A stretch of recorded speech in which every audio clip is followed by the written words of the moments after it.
A Él sea la gloria, ahora y para siempre. Amén.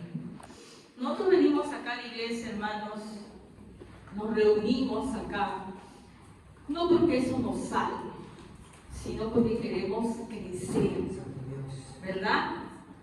Sé que hay muchas personas que piensan que venir a la iglesia tal vez puede ser algo que podemos dejar de hacer, ¿no? Total, yo tengo mi fe en mi corazón, yo sé cómo creo en Dios, ¿no? Yo sé mi manera de pensar, pero a Dios venimos en actitud humilde, reconociendo que por nosotros mismos somos incapaces de crecer espiritualmente, reconociendo que nosotros mismos no podemos y que Él ha dejado un cuerpo, la iglesia, para que pueda conducirnos. El venir a la iglesia es una expresión de humildad de todo creyente. ¿Por qué? Porque es una confesión de decir, yo no puedo solo. Por más que yo tenga una Biblia en mi casa, yo no puedo discernirla como a mí se me antoje. Necesito de la comunión de mis hermanos, de estar con ellos, de estar con Dios, para que Él me conduzca.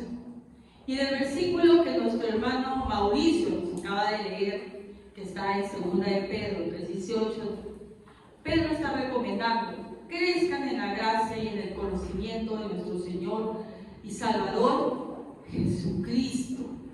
Nuestro objetivo, hermanos, al venir aquí es crecer, ¿verdad?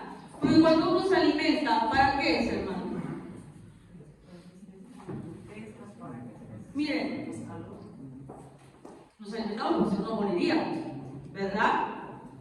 Pero cuando uno, por ejemplo, que los que hemos sido madres aquí, tú te vas cada cierto tiempo a la posta, ¿ya? Y te dan, las mamás nos dan una tarjetita, ¿no? Entonces, tú te agarras tu bebito y lo estiras. A poner una vez que me da una pena ahí cuando me da el bebito. Lo estiras para ver cuánto ha crecido, ¿no? Y cuando no está según, hay una curva de crecimiento que debe tener el bebé, ¿qué pasa? Te dicen, te mandan a lo que es alimentación. Usted no lo está alimentando bien, no lo está nutriendo bien. ¿En qué se evidencia? En que no está creciendo, está chiquitito, no está en el tamaño que debe estar. Entonces, de la misma manera, hermanos, la palabra nos dice que nosotros debemos crecer, no solo sobrevivir. Si es cierto, yo puedo leer la palabra en mi casa, yo puedo orar en mi casa, que es obviamente lo que todos debemos hacer, pero también debemos crecer, si no, no somos cristianos saludables. El hecho de solamente subsistir, sobrevivir, no es lo que Dios nos está pidiendo. Dios nos está pidiendo que crezcamos, ¿ya? Entonces, cuando nosotros escudriñamos más a profundidad la palabra de Dios, tenemos que crecer. Nunca se quede con que ya, yo creo en Dios y con eso es suficiente porque yo quiero evitar problemas. No, hay que crecer porque la palabra nos manda a crecer. Bueno, y ya con esa introducción voy a el tema que voy a hablar el día de hoy, que es justamente sobre profundizar un poquito más en la parábola que ya concluimos la última vez, que era la parábola del rico y Lázaro. Terminamos, ¿no? Es ya hasta la última parte. Pero la palabra de Dios es tan rica, es tan profunda, ¿no? Es tan deleitosa, que tú puedes encontrar en ella verdades y puedes seguir aprendiendo. La palabra de Dios es tan fácil para comprender como un niño y demanda también un erudito, una persona de muchos años y que haya estudiado mucho, sigue descubriendo en ella más y más. Entonces, a veces a los niños les enseñamos cosas de la Biblia, ¿verdad? Y son simples para aprender. Y el mismo Jesús era seguido por un montón de niños que se ponían a su alrededor escuchando y entendían. Pero los sabios más sabios siguen estudiando la palabra de Dios y siguen encontrando más y más profundidad en ella. Por eso es que no solamente podemos quedarnos con esto no superficial, siempre tenemos que profundizar más y más, ¿no? Cuando la parábola de Rico y Lázaro, yo leyendo, ¿no?, encontraba, ¿no?, cosas que tienen que ver con los principios que como cristianos debemos tener. Y encontraba los 5 principios, ¿no? 5 principios que son básicos, que tenemos que tener como pilares, ¿verdad? Nuestra roca, obviamente, siempre es Cristo. Y estos principios también tienen relación con esto.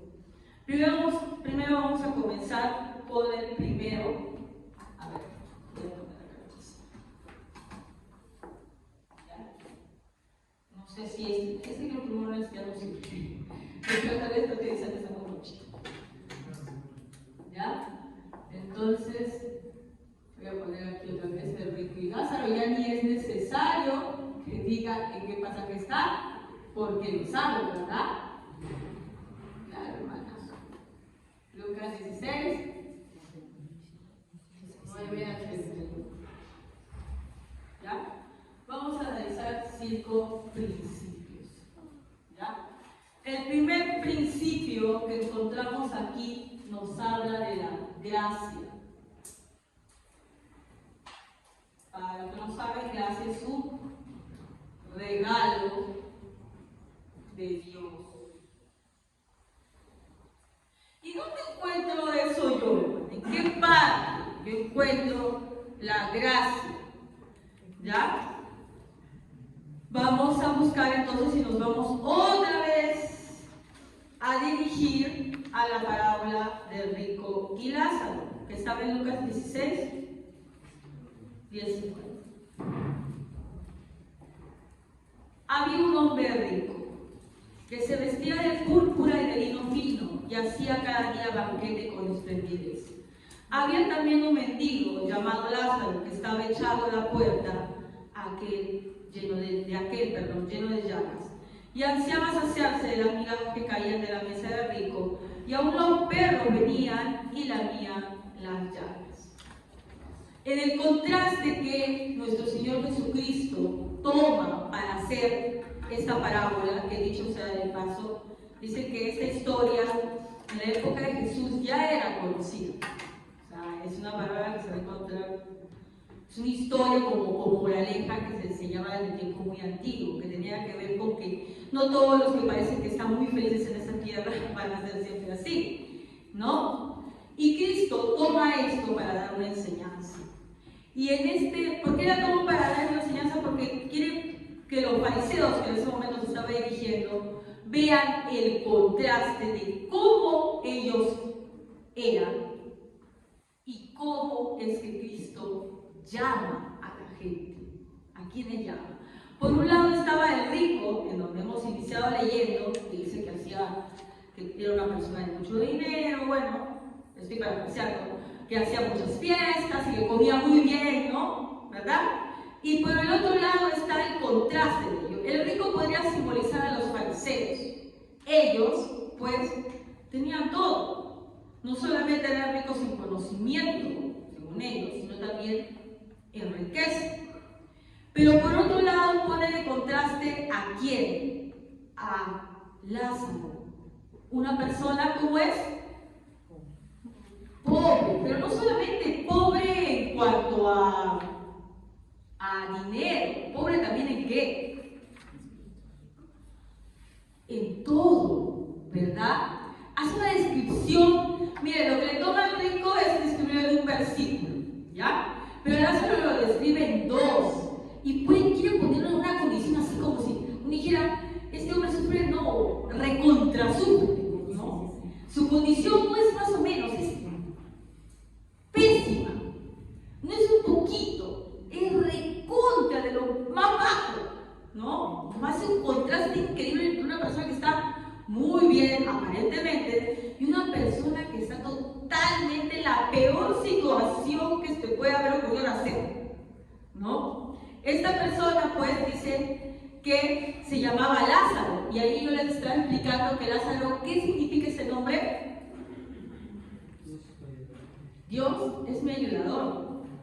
¿Ya? Pero este hombre cuyo nombre era Dios es mi ayudador, dice que estaba echado a la puerta de aquel, no vagando, ni tirado, no, lleno de llagas, y ansiaba hacerse de las migajas que caían de la mesa del rico, hambriento, y aún los perros le lamían las llagas, en una posición de total minusvalía, desvalido total. ¿Qué quiere representar con esto nuestro Señor Jesucristo? Que así nos encontró a nosotros. En esa condición nos salva Él. En esa condición en la cual no hay nada agradable en nosotros. Nada que pueda llamar la atención, encantar. En esa condición Dios nos acoge. Solo por gracia. Gracias a nosotros que somos muy agraciados, ¿no, hermanos? Gracia de Él, ¿no? Un regalo de Él. Y eso es lo que los fariseos se rompían la cabeza y decían, no puede ser así. No puede ser así. Si nosotros hacemos tal cosa, hacemos lo otro. Y Él va a venir a decir que este tipo de gente es realmente lo que merece el favor de Dios. Y Jesús tuvo muchos encuentros con los fariseos y les dijo de múltiples maneras que no es por lo que nosotros tengamos, sino por Él. Y que especialmente venía a buscar a ese tipo de personas, ¿verdad? Vamos a buscar en Mateo 9:10. Mateo 9, 10, 11, 12 y 13. Y aconteció que estando él sentado a la mesa en la casa, he aquí que muchos publicanos y pecadores que habían venido se sentaron a la mesa con Jesús y sus discípulos. Cuando vieron esto los fariseos, dijeron a los discípulos, ¿por qué come vuestro maestro con los publicanos y pecadores? Al oír esto Jesús les dijo, los sanos no tienen necesidad de médico, sino los enfermos. Y pues, y aprended lo que significa misericordia quiero y no sacrificio, porque no he venido a llamar a justos, sino a pecadores al arrepentimiento. Los sanos no tienen necesidad de médicos, sino los enfermos, nos dice en el versículo 12, ¿verdad? Porque justo Lázaro, el que está ahí, Lázaro, justamente te pareciera que tiene no solamente hambre, sino también una enfermedad, ¿no? Cuando Jesús se refiere a esta enfermedad, no está refiriendo a una enfermedad física, ¿no? Sino a la enfermedad del alma, ¿no? Ahora, lo que se dice aquí, sí, hermana, pero dice, Él no venía a llamar a los sanos, sino a los enfermos. O sea, ¿cómo? O sea, que hay sanos. No, no hay sanos. Pero hay gente que sabe que está enferma y gente que piensa que está sana. Por ese mundo, cuando tú te vas, te sientes mal algún día, pues a veces lo ignoras, ¿no? Normal, ¿ya? Y hay algunas enfermedades que se presentan en los síntomas. Pero la diferencia de una enfermedad con un virus, pero un virus no es una enfermedad, voy a dar una pequeña diferencia. La enfermedad presenta los síntomas y te das cuenta sí o sí. El virus tiene la particularidad de que no puede presentar síntomas, sin embargo te está matando. El ejemplo de VIH, ¿ya? Hay personas que tienen VIH, que no es lo mismo que SIDA, hermano, no es lo mismo. El SIDA es cuando la enfermedad está desarrollada y presenta los síntomas. Obviamente, para que tengas SIDA tienes que haber tenido VIH, ¿ya? Pero en la fase del VIH, muchas personas no presentan absolutamente nada. No se notan. Para nada. Cuando el virus ya incubado un tiempo, comienza a presentarse la sintomatología, ¿no? Todos los síntomas que tiene, y ya se está desarrollando el SIDA. En la actualidad ha avanzado tanto la medicina que con VIH puedes vivir muchos años. No quiere decir que te cures, porque no hay cura todavía, pero puedes vivir por un rato. ¿A qué me refiero con esto? La diferencia, ya hablábamos en una casa que íbamos a visitar, entre las personas que están afuera y las que estamos acá adentro. No es que ellos pecan y nosotros no pecamos. Es que ellos pecan y no saben que están pecando. Y nosotros pecamos y sabemos que estamos pecando. Es como la diferencia de una persona enferma que no sabe que está enferma. Y nosotros acá, que estamos en la iglesia, sabemos que estamos enfermos. ¿Enfermos de qué? De pecado. ¿Y quién nos revela que estamos enfermos de pecado? La palabra de Dios. Pero cuando tú le escudriñas más, yo, cuando alguien me hace interrogar, me quedo pensando y mucho tiempo. Y digo, porque me dicen, pero ¿cómo tú sabes que como tú crees es correcto? No creo que como yo crea sea correcto, porque al ser yo humana, me puedo equivocar en muchas cosas. La palabra de Dios es perfecta. Los humanos somos tan imperfectos que apenas salía de la boca de nuestro Señor Jesucristo ya le estábamos corrompiendo. Los apóstatas, la gente que no entendía la palabra, los que comenzaron a enseñar falsa doctrina, no comenzaron con los apóstoles, hermanos. Estaban ahí siempre. Incluso cuando nuestro Señor Jesucristo estaba hablando, ellos ya estaban tergiversando. Y no es decir ellos, nosotros somos así. Entonces, yo trato con ustedes, no es que yo tenga menos angustia, yo pienso, no, lo que yo sé está bien y por lo tanto yo estoy mejor que ustedes. No, hermanos, solamente que yo me fío de algo. Si la palabra de Dios me hace menos a mí, para mí es lo correcto. Y lo hace mal a él, más a él, a nuestro Dios, está bien. Pero si yo leo la palabra de Dios y me hace más a mí, me refiero, encuentro cosas que son mías, que me son meritorias, entonces para mí no estoy en lo correcto. Pero cuando la palabra más me chanca, me humilla y me pone en el lugar de Lázaro, me muestra mi verdadera condición de total necesidad, de total minusvalía, de total que no sirvo. Ahí la palabra de Dios, para mí, estoy diciendo mi forma de ver las cosas, ahí la palabra de Dios está siendo correctamente interpretada.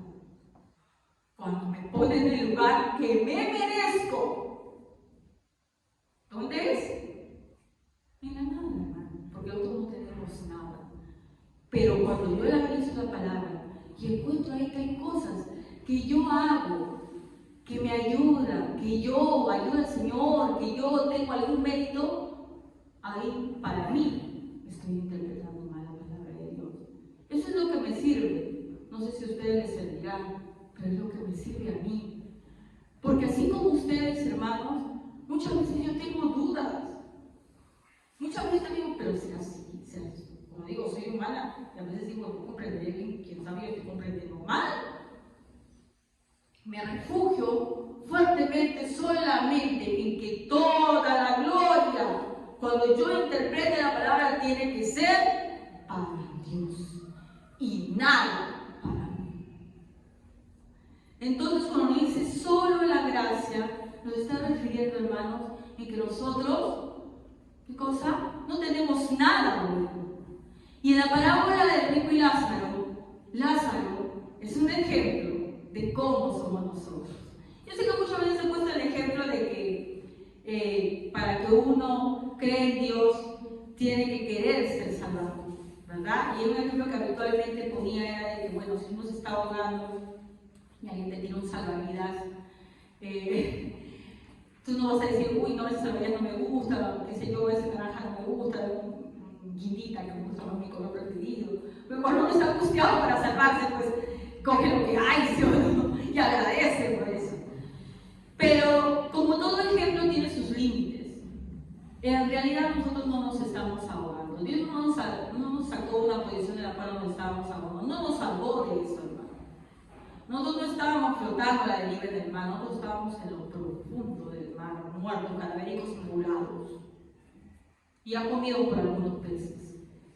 Esa es la condición en la cual nos encontró nuestro Señor y de la cual nos salvó. Y eso es lo que los fariseos no entendían, y por eso Jesús les da este ejemplo con Lázaro. Así están, inmundos, con llagas. No son aquel que ustedes se ven, ¿no?, que saben mucho de la palabra de Dios, ¿no?, que pensaban así, o que tienen muchas riquezas. En realidad nuestra condición es como la de Lázaro. De todos los del mundo ante Dios somos así, un enfermo, un inválido, con llagas, y cuyo incluso los perros vienen a lamer sus llagas, ¿verdad? Entonces dice, los médicos no tienen necesidad, pero los enfermos, los sanos no tienen necesidad de médico, sino los enfermos, ¿verdad? Aquellos que reconocen su situación de minusvalía ante Dios, porque no he venido a llamar a justos, sino a pecadores al arrepentimiento. Por eso es que si yo creo que algo me justifica de lo que yo hago, Jesús no ha venido conmigo. Porque Él dice que no ha venido a llamar a justos, sino a pecadores, personas que reconocen que son pecadores, ¿no?, su condición. Y lo irónico del nombre de Lázaro, ¿no?, decía, ¿qué cosa? Dios es mi ayudador. Porque esa es la cuestión, pues, ¿no? Que Dios es nuestro ayudador. Es Dios el que nos va a ayudar. Nosotros para nada ayudar, sino que Dios es nuestro ayudador. Entonces lo primero que le estaba diciendo es justamente lo que nos dice Mateo 10:13. Nuestra condición, nosotros no aportamos en nada. Solamente la gracia de nuestro Señor Jesucristo es lo que nos salva, ¿verdad? Nosotros al ser enfermos no le vamos a decir al médico cómo tiene que atendernos. Porque hay algunos pacientes que cuando se van al médico le quieren dar cátedras al médico de cómo deben hacer las cosas, ¿no? Al ser pecadores no vamos a dar cátedra, ¿no?, de que somos justos, de cómo ser justos, sino más bien tenemos que saber nuestro lugar como pecadores, ¿no? Continuamos, hermanos. Vamos a buscar Efesios 1:3 al 6. Efesios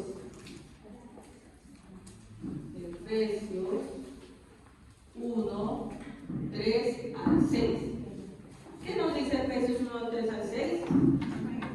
Bendito sea el Dios y Padre de nuestro Señor Jesucristo, que nos bendijo con toda bendición espiritual en los lugares celestiales en Cristo, según nos escogió en él antes de la fundación del mundo, para que fuésemos santos y sin mancha delante de él. En amor, habiéndonos predestinado para ser adoptados hijos suyos por medio de Jesucristo, según el puro afecto de su voluntad, para alabanza de la gloria de su gracia, con la cual nos hizo aceptos en el amor. Sabemos que Efesios, el capítulo 1 y 2, es como los capítulos de la gracia, ¿no?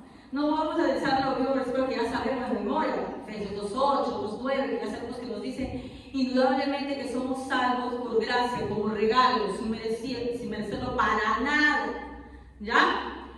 Pero aquí justamente se centra en decir algo, ¿no? Comienza diciendo lo que ya sabemos, ¿no?, que Dios nos bendijo siempre, ¿no? Según nos escogió desde antes, ¿no?, por el amor que nos tuvo desde la fundación del mundo, que nos predestinó para ser salvos, y sella en el versículo 6 con lo siguiente: para alabanza de la gloria de su gracia, con la cual nos hizo aceptos en el amado. ¿Quién es el amado?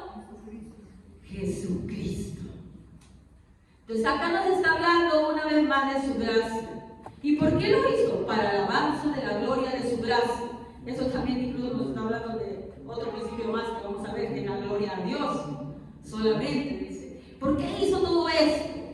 ¿Por qué es que existe todo el mundo? Todo lo que está pasando para la alabanza de la gloria de su gracia, con la cual nos hizo aceptos. Él nos hizo aceptos. No nos hacemos aceptos nosotros mismos, sino que Él nos hace aceptos. Así como Lázaro le era imposible, porque dice que estaba tirado, siendo lamido sus llagas por los perros. Y ya les dije que en esa época no era el perro, era el mejor amigo del hombre, era como una rata. ¿No? Y imagínense si estuvieras con heridas y le dieron una rata a la mente. ¿Tú qué harías? Sí, me tranquila a mí. ¿No? ¿Qué harías con la rata? Bueno, no tienes fuerza para matarla. La boto, por lo menos con la poca fuerza que tengo, la voy a hacer, ¿verdad? ¿Y qué va a hacer la rata? Se va a ir, ¿verdad? Oh, qué miedo, una vez si no me voy corriendo. ¿Qué va a hacer la rata? Van a venir más.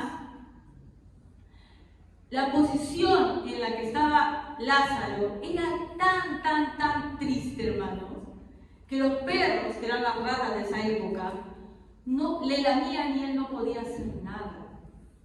No podía ni moverse, ¿no? Entonces él, por él mismo, no es que él se iba a levantar, o a veces tenemos la desgracia de decir a alguien, oye, ¿por qué no te levantas y te bajas, no? A veces cuando vemos a alguien en la calle subiendo limosna, pero está totalmente enterito, ¿no? Que no le falta nada, pues, oye, pero ya pues trabaja, es completito, si no te falta nada, seguro, ¿verdad? Pero si tú ves a un mendigo en la calle, que está, por ejemplo, sin piernas, con alguna enfermedad, ¿le dices eso? Porque sabes que no va a poder hacer una crueldad tremenda decirle eso, ¿verdad? La posición de Lázaro era aún peor de los mendigos que a veces nos encontramos en la calle. Era tan miserable su condición que no podía hacer nada por él mismo. ¿Y que lo tuvo que hacer quién? Nuestro Dios. Por eso en el versículo que acaba de leer nuestra hermanita Cielo, creo que fue, ¿verdad? Cielo dice, para alabanza de la gloria de su gracia, con la cual nos hizo aceptos en el amado. Él tuvo que hacerlo porque nosotros no podemos.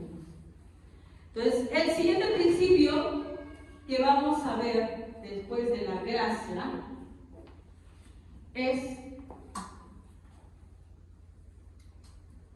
la gloria a Dios. ¿Por qué Lázaro es una persona así? ¿Por qué Jesús utiliza esta condición tan miserable? Para exaltar una vez más a aquel que sí lo hace, aquel que sí es capaz de hacer todo. ¿Quién es? Nuestro Señor Jesucristo. Dios. 1 Corintios 1, 27 al 31. 1 Corintios 1, del 27 al 31.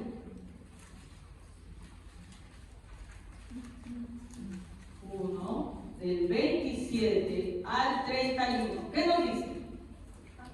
Sino que lo necio del mundo escogió Dios para avergonzar a los sabios, y lo débil del mundo escogió Dios para avergonzar a los fuertes. Y lo vil del mundo y lo menospreciado escogió Dios, y lo que no es, para deshacer lo que es, a fin de que nadie se jacte en su presencia. Mas por él estáis vosotros en Cristo Jesús, en el cual nos ha sido hecho por Dios sabiduría, justicia, justificación, santificación y redención, para que, como está escrito, el que se gloria en el Señor. Amén. Gracias, hermana Cielo. ¿No? Nos comienza a decir, diciendo que justamente Dios buscó lo peorcito del mundo. ¿Para qué? Para salvarlo. Dicen, ¿no? Sino que lo necio del mundo escogió Dios para avergonzar a los sabios. Lo débil del mundo escogió Dios para avergonzar a los fuertes. Lo vil del mundo y lo menospreciado escogió Dios, y lo que no es, para deshacer lo que es. Entonces, cuando se nos preguntan, ¿por qué Dios? ¿Por qué Dios me escogió a mí? ¿Qué tuve de bueno? ¿Qué tuve de bueno? Nada. Nada.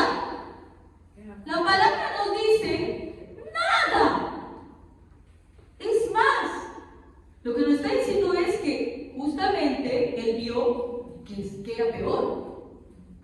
Y de lo peor dijo, ya, aquí está la hermana, aquí está él, a ella. Si este está peorcito que todo lo que más se le va a decir, pero ese lo dijo. ¿Por qué hace eso Dios? También la misma palabra nos lo dice en el versículo 31. Para que como está escrito, el que se gloría, gloríese en el Señor. Justamente porque Dios sabía que nosotros y nuestro corazón siempre se hincha. El hombre recibe algo y suele pensar que hay algo en él. Algo, pero algo debe ser mi carisma, no lo sé, mi bonito rostro. Porque yo soy humilde. Que cuando dices eso, de plano no eres humilde, ¿sí o no? ¿Ya? Yo soy así. O porque yo sufrí mucho, quién sabe. Por eso Dios me miró, porque yo he sufrido demasiado. Tú no has sufrido lo que yo he sufrido. No, la Biblia da la clara explicación. Es para que la gloria sea solamente de Él. Para que el que se gloríe en Él, Señor. Porque toda la gloria es para Él. Vamos a Daniel 4:28. Miren lo que le pasa a esta persona, que en un momentito su mente se disparó y comenzó a pensar en él. Cómo Dios, al ser un escogido para salvación, lo chanca para que se ubique en el lugar donde debe estar. Daniel 4:28. Yo lo voy a leer porque es bastante lo que voy a leer. ¿Ya? No es que nos vamos a sentar a cada punto a desarrollarlo, simplemente la historia. Daniel 4:28. Daniel 4:28. Y acá hablamos de un rey. ¿Y qué dice este rey? Con un nombre bastante difícil, que era Nabucodonosor. Todo esto vino sobre el rey Nabucodonosor. Al cabo de 12 meses, paseando en el palacio real de Babilonia. ¿Dónde estaba paseando Nabucodonosor? ¿En el palacio de qué? ¿Del vecino? En su palacio. Paseando en su palacio, habló el rey y dijo: ¿no es esta la gran Babilonia que yo edifiqué para casa real con la fuerza de mi poder y para la gloria de mi majestad? ¿Qué estaba haciendo Nabucodonosor? Gloriándose, mirando todo lo que he hecho, como a veces nosotros hacemos, hermano. No, es que yo aprendo, yo sé mucho de la Biblia porque yo leo, yo no estoy diciendo que no lo hagas, obviamente lo tienes que hacer, pero no eres tú. No, es que yo sí llego temprano al culto. No digo que no lo hagas porque está bien, hermanos, está muy bien y todos deberíamos llegar temprano. Pero eso te lo dio Dios, no tú. O yo sí, cuando yo hago el tema me sale más bonito, más dinámico. No eres tú, es Dios. Pero cuando yo hago tal cosa para el Señor, no, yo sí hago como deben ser las cosas. No eres tú, es Dios, siempre es Dios. Entonces este hombre dice que estaba diciendo eso, mire, para la gloria de mi majestad. Y el 31 es un versículo que a mí me parece que describe muy bien lo que va a pasar. Dice: aún estaba la palabra en la boca del rey cuando vino una voz del cielo. O sea, no había ni terminado de hablar bien su frase y vino una voz del cielo: a ti se te dice, rey Nabucodonosor, el reino, ¿qué dice? Ha sido quitado de ti. Así como tú te glorías, tal vez, en que tú sabes mucho de la palabra, en que tú tal vez llegas temprano, entonces mejor, si Dios quiere, te lo quita y se acabó. Te quita. Porque Dios es experto en quitar cuando uno se gloría. La otra vez veía a un chico que era un boxeador profesional y en una de sus peleas le dan un mal golpe en la cabeza. Hasta el día de hoy utiliza pañales y tiene que ser auxiliado por su familia. Porque Dios, cuando ve que el hombre se realice, lo tira al piso. Y por lo general, hermanos, hace esto con los que son son sus escogidos. El que no, que siga creciendo en su soberbia. Pero si tú eres hijo de Dios y en algún momento te vas creciendo, ten la plena seguridad que Dios te va a humillarte. Es así. Por eso mucho temor, hermanos, cuando creemos que hacemos algo mejor que los demás. Mucho temor. Porque si Dios quiere, nos quita todo. Y espero que si eso pasa, seamos como Job. Tú das, tú quitas. A ti sea gloria. Entonces le dice, a ti se te dice reino Nabucodonosor, el reino que ha sido quitado a ti, y de entre los hombres te arrojarán, y con las bestias del campo será tu habitación, y como los bueyes te apacentarán, y 7 tiempos pasarán sobre ti, hasta que reconozcas que el Altísimo tiene el dominio en el reino de los hombres, y lo da a quien Él quiere. Eso que tú tienes, no sé qué talento tendrás, ¿no? Algunos evidencian, algunos no tanto, que sé yo. Si Dios quiere, te lo quita. Miren, Pedro suele ver, estoy hablando del ejemplo con datos, una gran voz. No puede cantar. Porque Dios se lo quitó. Puede ser un trato, qué sé yo. No creas que tú tienes algo seguro. Incluso lo que tú presentas como ofrenda para Dios, sea tu talento, tu esfuerzo, tu dedicación, no es tuyo, es de Dios. En la misma hora se cumplió la palabra sobre Nabucodonosor, y fue echado entre los hombres y comía hierba como los bueyes. ¿Cómo se puede ver? Y su cuerpo se mojaba con el rocío del cielo, hasta que su pelo creció como plumas de águila y sus uñas como las de las aves. No nos pongamos medio ciencia ficción y pensamos que se convirtió así como un loco. No, pero si tú ves a un loquito de la calle que está mucho tiempo ya, y tú ves su cabello ¿qué parece? No parece cabello. Tierra, no sé, está pegado, peleado, todo con opción. Y le crecieron garras. Tú ves las uñas de una persona que está demasiado tiempo. Así estaba como un loco Nabucodonosor. Mas el fin del tiempo, yo Nabucodonosor alcé mis ojos al cielo y mi razón me fue de vuelta. ¿Cuánto tiempo? 7 años lo dejó loco. ¿Por qué? Porque al final Nabucodonosor, por lo que leemos de la Biblia, sí fue salvo. Porque miren lo que dice después. Mas al fin del tiempo yo Nabucodonosor alcé mis ojos al cielo y mi razón me fue de vuelta. Y bendije al Altísimo. Y alabé y glorifiqué al que vive para siempre, cuyo dominio es sempiterno y su reino por todas las edades. Todos los habitantes de la tierra son considerados como nada, y él hace según su voluntad en el ejército del cielo y en los habitantes de la tierra, y no hay quien detenga su mano y le diga, ¿qué haces? ¿Por qué Dios es así? Yo no creo en un Dios así. Es que tú no tienes que creer. Él es así. Dice que nadie tiene el derecho de decirle, ¿por qué haces así, Dios mío? No me parece justo lo que tú haces. Si Dios es así, entonces no es bueno, pues, es un malvado. Mucho cuidado contra quién estás hablando. Porque acá dice, mira, este hombre tuvo que padecer eso para darse cuenta. Y la gloria que él se estaba dando sobre mí, mira mi casa, que vuelta hasta mi palacio, yo conquistado esta gran Babilonia. En 7 años que Dios hizo de trabajar duramente, él reconoce, tú eres Dios, ¿no? Tu dominio es sempiterno. Todos hacen lo que tú quieres. Todos los habitantes de la tierra son considerados como nada. Hacen según tu voluntad. Y no hay nadie que detenga tu mano y te diga, ¿qué haces? Lo trato, pero los resultados.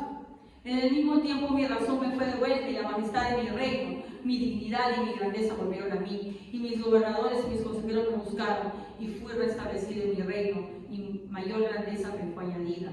Ahora, yo Nabucodonosor alabo, engrandezco y glorifico al Rey del cielo, porque todas sus obras son verdaderas y sus caminos son justos, y Él puede humillar a los que andan con soberbia. Es más, eso es una de las cosas que más hace Dios, nos humilla. Si es que uno de sus hijos se soberbece, Él humilla. Siempre, hermanos, tengamos mucho cuidado. No es que yo tengo este talento especial, no es que yo salí bien bonito, bien pegoncito. No, si Dios quiere te quita hasta de eso que reniegas. Mejor es, como Nabucodonosor reconoció, tu Dios. Todo es tuyo. Si tú quieres me das, si tú quieres me quitas. Pero la gente en este mundo anda afanada en obtener muchas cosas, no solamente riquezas. Ahora está con el afán de la belleza. ¿Qué tiene que ser así? Yo no sé qué tanto se hacen a veces la gente, ¿no? Así, una cosa. Y no sé si hay personas incluso que se operan tanto que ya de verdad ya no son ni bellas, ella ya no dice que sí, no para del caso. No, eran bonitas, pero tantas cosas se hacen que ya no nada. Y mira, y sin darse cuenta se cumple la palabra. Lo que creen tener Dios se lo quita. Tanto te obsesionas con eso, pero para acá, que al fin y al cabo yo te di eso también.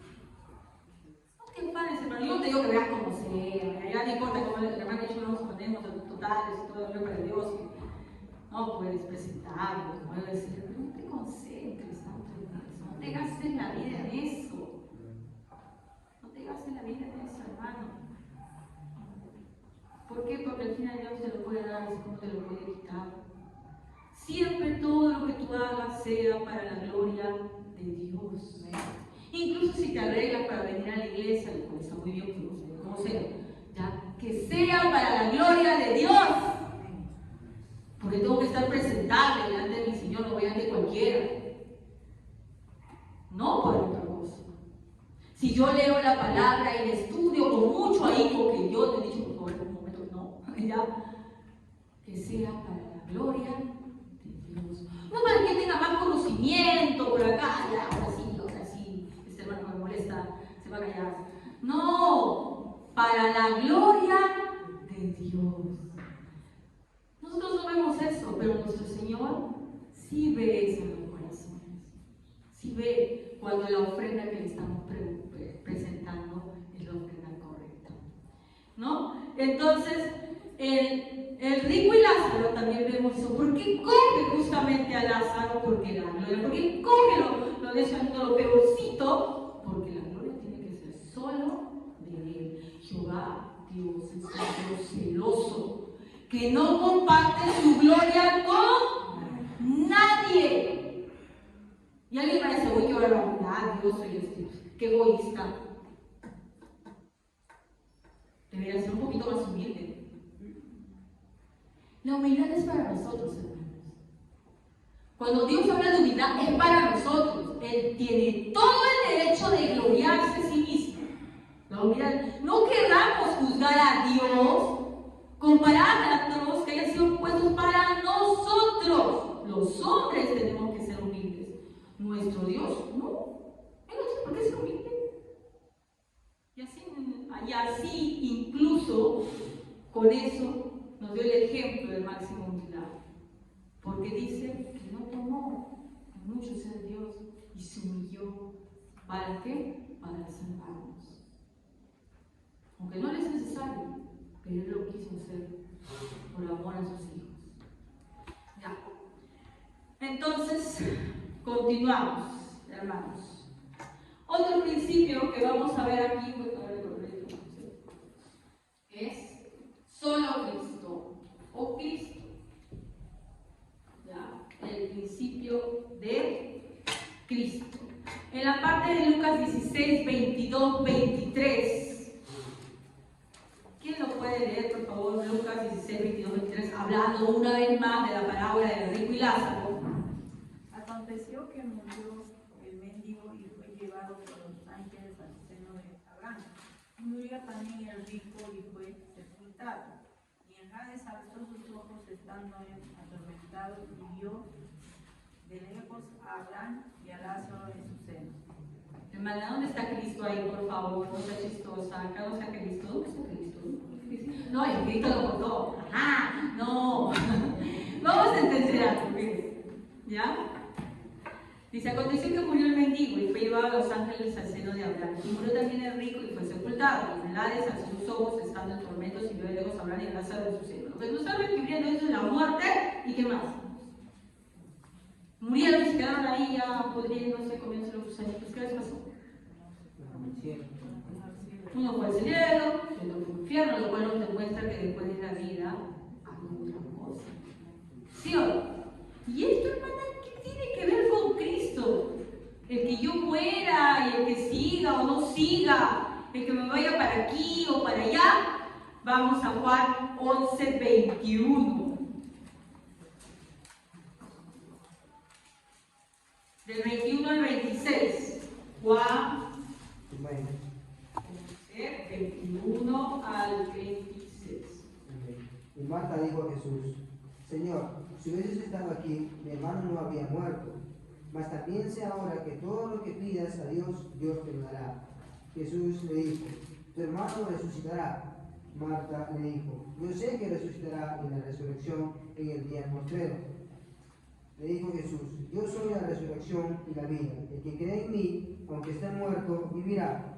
Y todo aquel que vive y cree en mí no morirá eternamente. ¿Crees esto? Le dijo: Sí, Señor, yo he creído que tú eres el Cristo, el Hijo de Dios, que has venido al mundo. Gracias, hermano. ¿Ya? Acá hay otro Lázaro también, ¿no? Este Lázaro no es ese mismo Lázaro, es el Lázaro del hermano de Marta y María, y había muerto. Y Marta, pues angustiada, ¿no? Le dice: si tú hubieras estado aquí no hubiera muerto, ¿no? Sabemos que tú sanas toda enfermedad, ¿no? Y Marta tenía un concepto de lo que era la resurrección, porque ellos sabían que había una resurrección, pero una resurrección, o sea, ellos sabían ciertos conocimientos que por lo que en el Antiguo Testamento puede decir lo que ellos escuchaban, ¿no? De lo que se decía del templo. No Marta, porque Marta se mujer auténtica del templo de parte de los hombres, pero por lo que su hermano, ¿no? Y Jesús mismo, que era el amigo de su hermano, les hablaba, sabían que había resurrección. Pero aquí Jesús muestra qué es la resurrección, ¿no? Le dice: Marta, le dijo, yo sé que resucitaré en la resurrección del día posterior. O sea, eso sí lo sé, Señor. Yo he escuchado y yo vi en mi lección, yo sé eso, que la gente resucita, ya lo sé. Y Jesús le dijo: yo soy la resurrección. Como cuando la mujer en el pozo dice: yo soy la fuente de vida, ¿no? De agua viva. Yo soy la resurrección y la vida. El que cree en mí, aunque esté muerto, vivirá. ¿No? Estaba viendo frente a ella la resurrección. Y aunque esté muerto, dice, vivirá. Y todo aquel que vive y cree en mí no morirá eternamente, que es lo que le pasó a Lázaro. Él muere en una situación terrible, de lo que seguramente simplemente no creo que nadie lo haya sepultado. Lo habrán jalado y lo habrán tirado al Jena, pues a los obreros, se pudieron por ahí. Jesús tuvo un entierro. En esa época la gente pobre a veces no tenía un entierro, una fosa común, un hueco, por ahí, pues, donde sea. ¿Ya? Había muerto, pero fue llevado al cielo. Y entonces Jesús le dice a Marta: yo soy la resurrección, así muera tú vas a vivir. Y no morirá eternamente. ¿Cómo es que no muere eternamente? ¿Que no te mueres ya y listo? ¿Cómo vives eternamente? Porque en el 20 dice: todo aquel que vive y cree en mí no morirá eternamente. Está hablando del otro lado, de donde se fue el otro. El rico. ¿Dónde se fue? A morirse. El aniquilacionismo.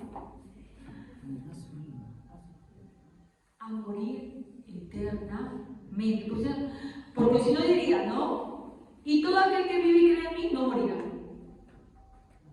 Pero que dice: no morirá eternamente. Yo soy la resurrección. resurrección. El que cree en mí vivirá eternamente. Aunque esté muerto, vivirá porque va a vivir con él. Y el que no cree en mí va a morir eternamente. Ahora pregunto, perdón.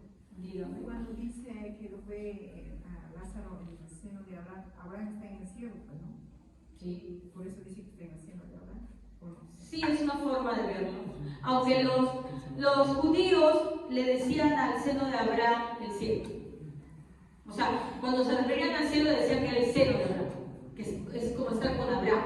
Como ellos sabían que la promesa era en Abraham, para ellos una figura que de hecho estaba en el cielo, era Abraham, porque si él, o sea, le prometieron y Dios cumple.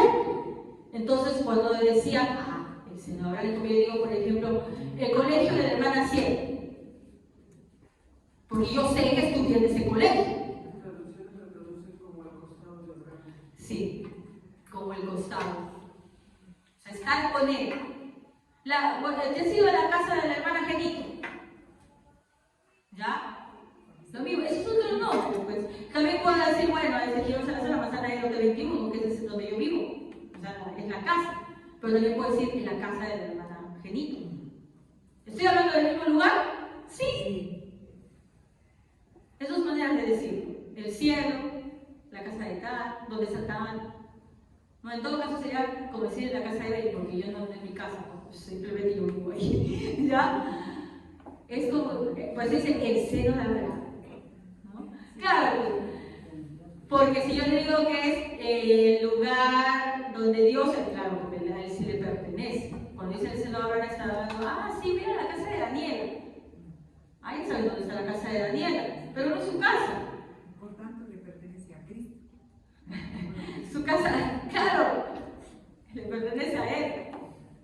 ¿Ya? Entonces él dice, yo soy la resurrección y la vida. El que cree en mí vivirá eternamente. Y el que no, pues, para que no muera eternamente. En el rico y Lázaro vemos eso. Uno se va al seno de Abraham, ¿verdad? A seguir viviendo con nuestro Señor Jesucristo. Y el otro se va a morir eternamente en lo que se conoce como el Hades o el Gehenna, o para nosotros popularmente conocido como el infierno. ¿Ya? Entonces sí, vemos cuando se han ido a morir eternamente, han muerto ya. ¿Cómo o sea, está muerto el cuerpo? su cuerpo está podrido. Claro, porque Ya. ahí se supone el espíritu es de... Pero usted sabe que va a haber un momento en el cual Dios va a levantar también a los muertos, ¿verdad? Que acá, ya bueno, algo chiquito nomás, porque si no siempre nos profundizamos por ese lado, nos sale pues, una prédica de un año. El cielo y el infierno es un lugar de espera. Los que están en el cielo con Dios van a estar con Él hasta que de nuevo haya el cielo nuevo y la tierra nueva, que es la nueva Jerusalén. El cielo es como un anticipo y de ahí vamos ya nuestra casita preparada por Dios. No la casa así, por una física, sino a estar como siempre con un anticipo, ¿verdad? El infierno también, ¿ya? Es un anticipo hasta que llegas al lago de fuego, ¿ya? Ahora, cuando viene la segunda venida de nuestro Señor Jesucristo, dice que nosotros resucitamos con cuerpos. ¿Y los que están en el infierno? También reciben un cuerpo. Un cuerpo también, que vive eternamente, no que muere eternamente. ¿Cómo un cuerpo podría resistir durante tanto tiempo una agonía? Un cuerpo que va a aguantar todo ese tiempo. Ellos recuperan su cuerpo también, pero para sufrir eternamente. Nosotros recuperamos nuestro cuerpo para vivir eternamente con Él. Entonces, una forma de escribirlo es morirá eternamente. ¿Ya?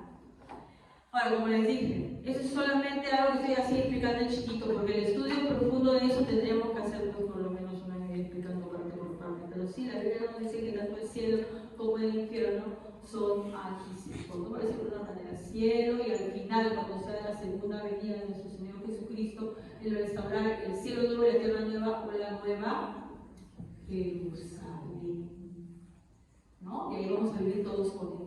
Acá viene, dice segunda venida, ¿no? Acá, por ejemplo, por otro lado, están los que están en el infierno. Se produce la segunda venida y ellos van al lago de fuego. Exacto. ¿Ya? Todo cambia, o sea, no cambia, pero que la segunda venida ya se quede en el lugar definitivo. Porque la Biblia nos dice que el infierno es arrojado al lago de fuego.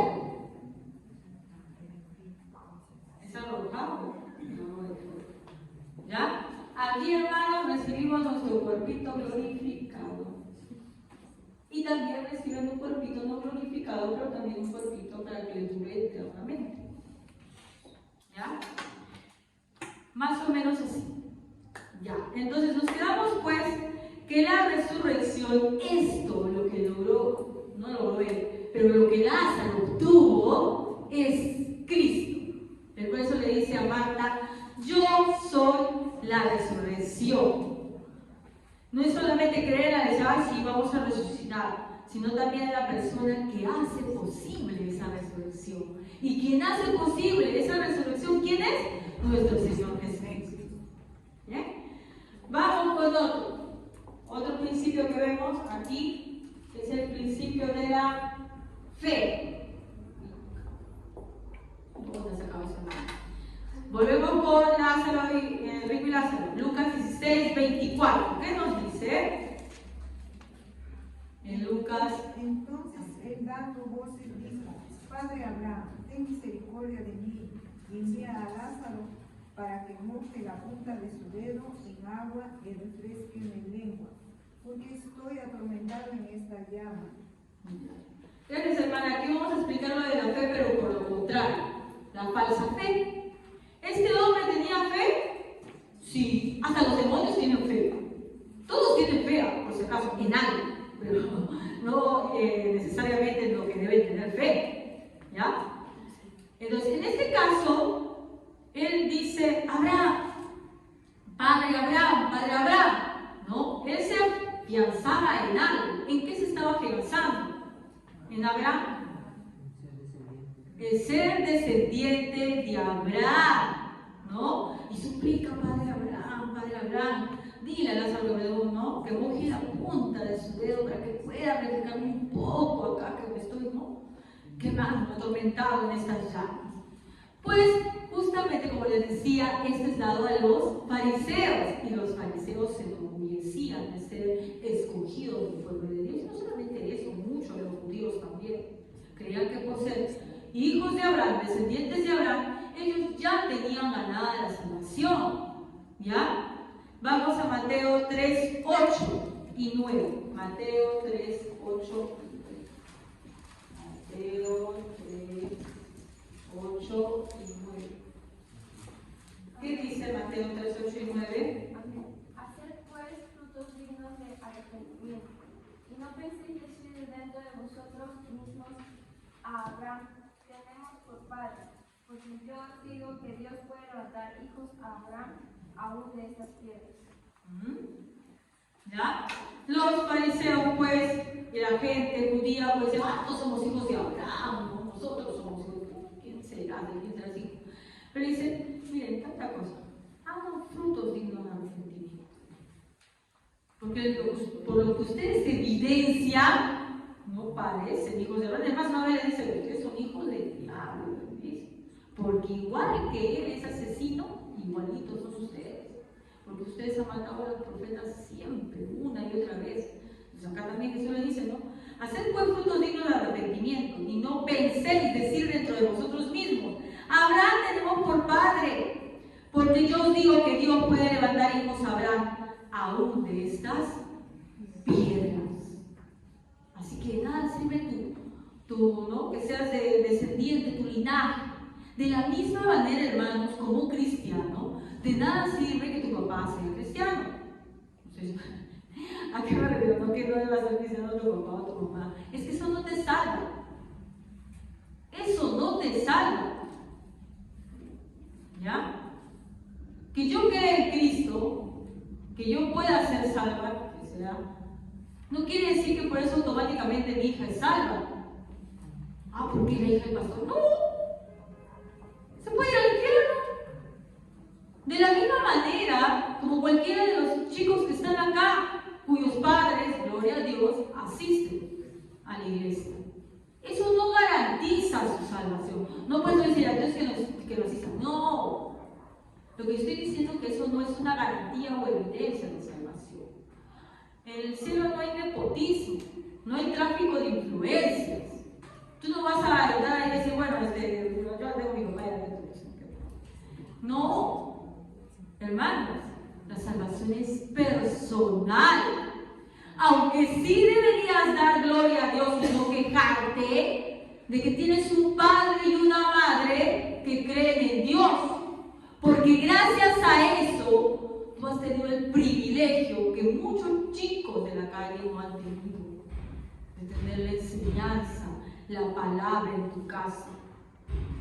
Si así, con ese privilegio, con ayudita y todo, no has sido capaz, tu duro corazón, de conmoverse, ¿dónde crees que te vas a ir? Entonces vemos aquí, en la parábola de Rico y Lázaro, que este hombre clama a Abraham equivocadamente. Dice, Abraham, ¿no? Salve. Y esa era una fe falsa, fe puesta en un linaje, en su sangre. De la misma manera nosotros tenemos a veces sentada nuestra fe en cosas que no son, ¿no? Voy de ejemplo en ejemplo. Yo puedo tener asentada mi fe en qué?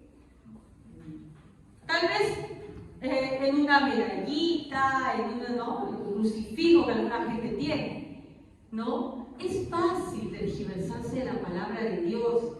En esta semana seguía viendo la serie que estoy viendo en series bíblicas, búsquenlo, y veía cómo la gente, incluso siendo del pueblo de Dios, se desviaba tan fácilmente de la fe. En la época de Samuel, ¿no? Estamos hablando cuando Samuel era un juez de Israel, estaba muy jovencito, cuando era muy jovencito, hubo una guerra con los filisteos. ¿Ya? Entonces, ellos van a la guerra y le sacan el ancho a los israelitas. Los filisteos lo hacen correr. En un día mueren 4,000. Entonces se reúnen los ancianos y dicen, ¿pero qué pasó? Toda la vida ganábamos y ahora nos han hecho papilla. ¿Qué ha pasado acá?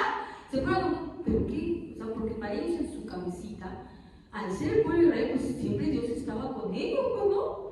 Y es más, los demás pueblos habían mantenido a raya porque habían escuchado y temían todavía, ¿no?, al Dios de Israel, porque habían escuchado lo que habían hecho con los egipcios. ¿Ya? Incluso este pueblo, antes de pelear a los filisteos, siendo paganos, dice, cuando comienza, ¿no? Dice este pueblo que su Dios hizo tal cosa con los egipcios, tenían temor, pero les ganaron. Entonces en su reunión me dice, ¿qué puede ser lo que ha pasado? Algo está mal. Y dice, ya sé lo que sabe, un inteligente se le ocurre, ¿no? ¿Sabe lo que pasa? Es que yo me acuerdo que la guerra que hacía Israel, en la época de Josué, siempre estaba el arca ahí. ¿Sabe lo que es el arca, no? El arca de la alianza, donde estaba la piedra de Moisés, de las leyes que Moisés había, después que la primera, la vida y todo lo demás. Y equivocadamente van a decir, no, hay que traer el arca. Y traen el arca, y cuando llega el arca, dice, para la segunda batalla, todos están, ya ganamos, dicen todos, ganamos. Miren dónde habían puesto su fe ahora. En la primera parte pusieron su fe en todo eso que ellos habían escuchado de sus padres, ¿no? De que Israel siempre había vencido, porque era el favorito de Dios. Y en la segunda parte le ponen la fe en el arca, la agarran como un amuleto. Como un amuleto. Y cuando llegan dicen que se alegran. Y los filisteos también se asustan, porque incluso ellos, siendo paganos, tenían miedo. ¿Ya?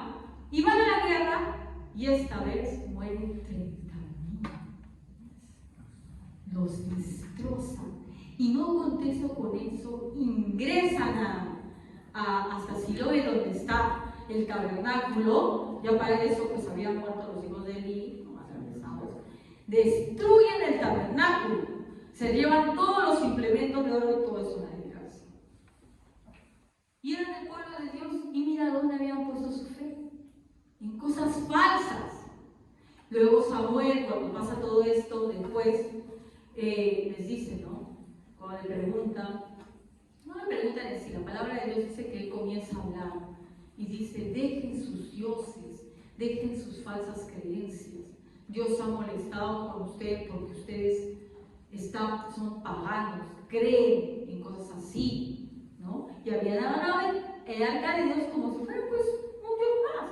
Siendo, hermano, yo puedo agarrar cualquier cosa, incluso santa, y volverla un ídolo. Incluso una persona puedo idolatrarla, ¿no? Por eso es que siempre estar pendiente examinando y orando a nuestro Señor Jesucristo para que no nos desvíe de la fe. Pablo se cuidado, no se vayan a desviar de la fe, porque es muy fácil desviarse, hermano. Al ser pecadores, no podemos poner nuestra confianza tal vez en un predicador, o incluso pues en la forma de pensar, o en mis obras puedo poner mi fe. Y la palabra nos dice que solamente somos salvos por fe. Vamos a Romanos 4:3.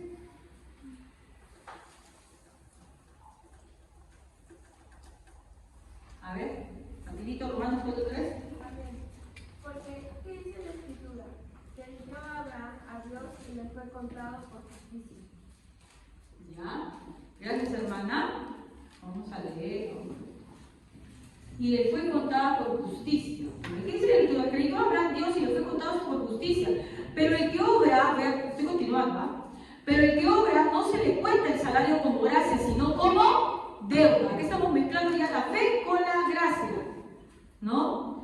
Pero vuelvo a decir, porque ¿qué dice la Escritura? Creyó Abraham a Dios y le fue contado por justicia, el creer. Sabemos que la fe es el creer, una convicción total, confianza absoluta en nuestro Señor. Y Abraham tuvo confianza absoluta en nuestro Señor, ¿no? Y le fue contado por justicia, pero al que obra no se le cuenta el salario como gracia, sino como deuda. Si nosotros pensamos que somos solo por obras, entonces quiere decir que Dios nos debe algo, ¿no? Y yo como le dije hace un momento, cuando estaban los que acaban de llegar, dije, no, para mí un parámetro es que si en algún momento yo en mi interpretación de la Biblia, algo de gloria me estoy llevando yo digo, no, me estoy interpretando mal, me estoy equivocando. Eso no es así. Cuando yo estoy interpretando y se da la gloria a Dios, entonces digo, Dios me está dirigiendo. Si estoy interpretando de la manera correcta. 5. Mas al que no obra, sino cree en aquel que justificó al impío, su fe la es contada por justicia. Como también David habla en las bienaventuranzas del hombre a quien Dios atribuye justicia sin obras, diciendo: bienaventurados aquellos cuyas iniquidades son perdonadas y cuyos pecados son cubiertos.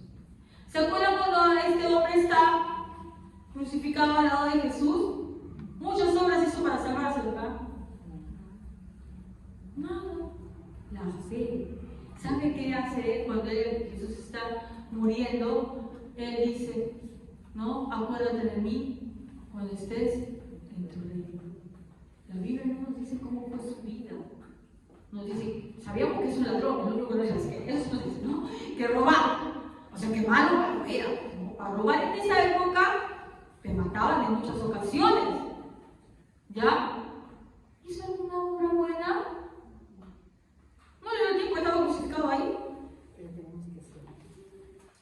Espérese, hermana, que todavía no hemos terminado. Tenga cuidado. Dios le va a dar la gloria, no se preocupe. ¿Ya? Entonces, ¿él hizo una obra? No. Le fue contada por justicia, aunque obras, dice. Ahora, yo no voy a decir, ay, ya, entonces yo voy a esperar que cuando sea viejo me voy a convertir y entonces voy a decir que creo y voy a ser salvo. Porque tú no tienes la vida comprada. Porque ahorita te vas por la escalera y te está medio mal hecha y te das y ahí quedaste.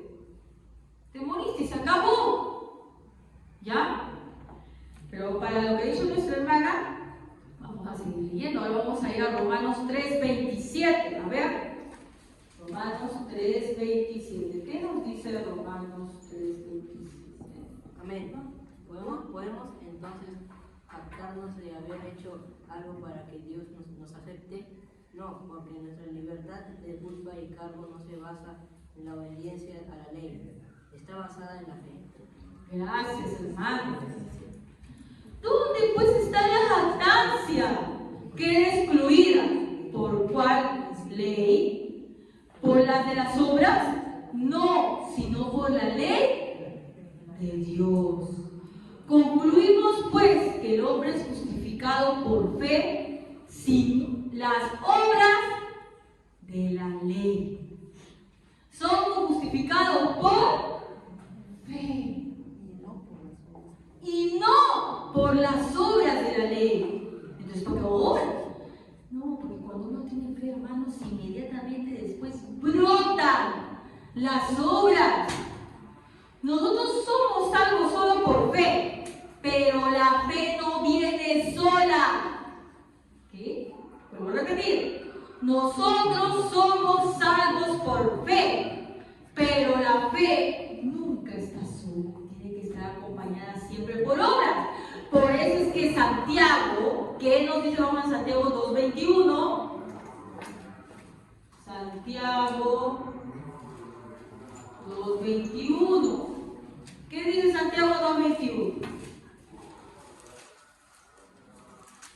Y 22. No justificado por las obras Abraham, nuestro padre, cuando ofreció a su hijo Isaac sobre el altar.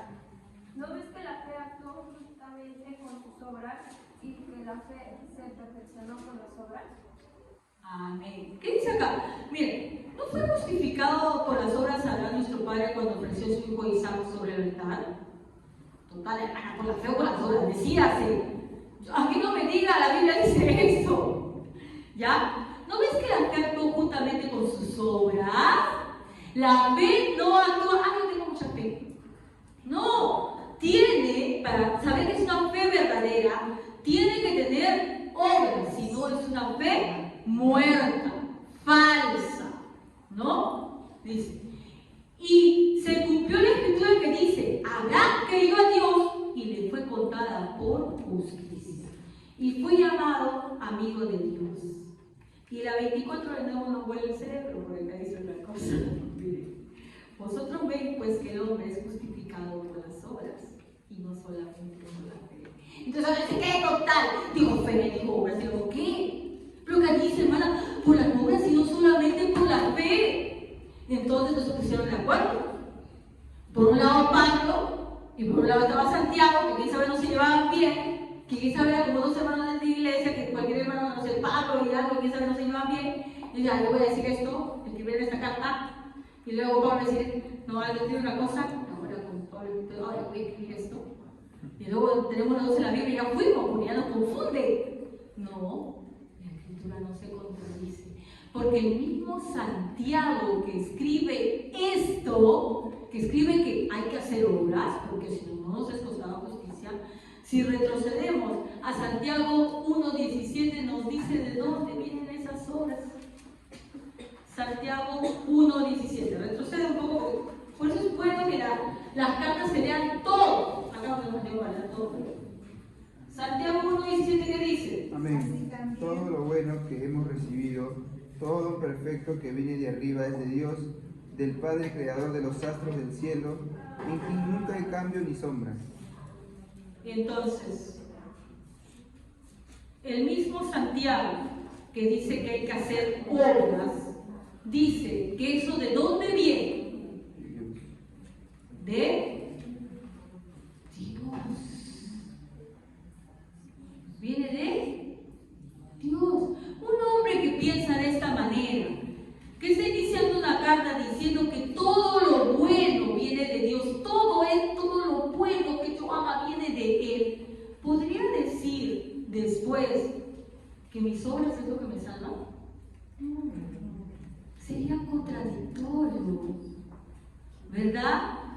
Él está diciendo, hermanos, que es indispensable que en una persona que dice tener fe haya obras. Es indispensable que en toda persona que diga creer en Dios, que diga, sí, yo tengo fe en Jesucristo, ¿no? Tiene que haber sí o sí obras, ¿no? ¿Por qué? ¿Por qué, hermanos? Porque si no, no estamos demostrando que tienen fe verdadera. Hermanitas, ahorita continúan. Yo también cuando veo la palabra así me pongo a seguir buscando más. Ya, pero hermana, pero igual me confunde, hermanas. Porque acá en el 24 dice clarito dice, vosotros veis, porque el hombre es justificado por las obras, no solamente por la fe. Entonces, pero ahí dice así. Él acabo de decir que en el 9:17 Santiago está diciendo que todo, las obras que tú haces, vienen de Dios, es de Dios. Y si no te queda muy claro, vamos a ver otro pasaje más, Efesios 2:8, que ya lo sabemos hasta de memoria. ¿Qué nos dice Efesios 2:8? Efesios 2:8. Efesios 2:8. Amén. Porque por gracia sois salvos por medio de la fe, y esto no de vosotros, pues es don de Dios. 9. No por obras, para que nadie se gloríe. No por obras para que nadie se gloríe. Es que están conectados, hermanos. ¿Qué pasa? Santiago está escribiendo esto, ¿ya? Y yo no puedo desmentir ninguna palabra que diga Santiago porque es palabra de Dios, ¿ya? Es palabra de Dios. Pero yo tengo que leer toda la carta. Yo tengo que leer no solamente la carta, sino tengo que leer toda la Biblia. Si yo agarro un pedacito, estoy mal. Lea toda la Biblia. A ver, ¿qué pasaría si yo estoy escribiendo una carta? Ahora ya me cartas, ¿no? Estamos en una carta, me recibo una carta y comienzo leyendo, querido amigo mío, hoy te escribo para decirte, pareciera que está comenzando amigablemente, y luego comienza a escribirme cosas malas. Que últimamente la verdad veo que estás portándote mal, veo pues que ya no mereces, ya no te también mi amistad. Si tú leas solamente el inicio, tú pensaste que era una carta amigable, pero terminó siendo una carta en la cual tú estás encontrando un montón de desprecio, un montón de cosas que te están llamando la atención. La palabra de Dios, toda ella es verdad. Toda ella es verdad. Yo no puedo tomar un versículo y decir, esto está bien y esto no. Así que si yo veo que hay contradicción, ¿qué tengo que hacer? Aborro porque este no me conviene. No. Armonizar, entenderla como un todo. Mire, Santiago está escribiendo, hermanos, a ver si me escuchan por favor, está escribiendo a una iglesia que decía que solamente sufrido salvaba. No hacía nada bueno. Santiago es conocido incluso porque se nota en su misma Biblia que dice, ¿qué es la verdadera religión? ¿Qué cosa? ¿No deberían ustedes la verdadera religión? ¿Qué dice que Santiago la verdadera religión? ¿Se acuerdan? Visitar a los enfermos. ¿Por qué diría eso Santiago? No lo hacía. Por eso que él se centra en eso. Muchos hablan, ay, sí somos muy santos, nada, pero no lo hace. Entonces él se va a centrar en explicar que la fe se tiene que mostrar. Se tiene que mostrar porque si no, no sirve. Pero Pablo, tanto a los efesios como a los romanos, están combatiendo otra cosa. No está combatiendo lo que Santiago está combatiendo. Él está combatiendo gente que piensa que por cosas que hace va a ser salvo. Entonces él dice, no, es por gracia, no por obras para que nadie se gloríe. Pero para que veas que Santiago no le contradice, Santiago dice, haces viene de Dios, pero se va a evidenciar cuando tú lo hagas. Tú no me puedes decir que eres de Dios si no haces nada. Vuelvo a decir, ¿eres salvo por gracia o eres salvo por obras? Por gracia, pero tiene que estar acompañado de obras. Tiene que estar acompañado de obras, si no, no es. ¿Ya? Eres salvo por gracia, sí, pero tiene que estar acompañado por obras. Ay, entonces hermana que murió así, ¿y a ti qué? El que murió sin hacer nada, porque Dios quiere. Por eso es que había gente que era así, de Dios decía, no es posible que Jesús les dijo la palabra de los obreros de la viña. ¿Qué les dijo? Uno fue contratado aquí, otro fue contratado acá, otro fue contratado casi ya terminando prácticamente, entrando solamente a ver, ya me voy. Y ya me voy, no hicieron nada. Los demás habían trabajado, dice, lo que se quejaron es que trabajaron bajo el sol abrasador. ¿Ellos mostraron obras o no? Mostraron obras, habían trabajado, estaban quemados seguramente por el sol, sudados, su ropa sucia, mostraron obras, pero el mediodía también seguramente. Y los últimos, ¿cómo habrán salido? ¿Sucios? ¡Limpiecitos! No habían hecho casi nada. A lo mucho es como, dicen que en los trabajos hay algunos que como que aparentan que trabajan, ¿no? Llegan solamente como para marcar tarjeta y ya está. Algo así fueron los últimos, nada más. No hicieron casi nada.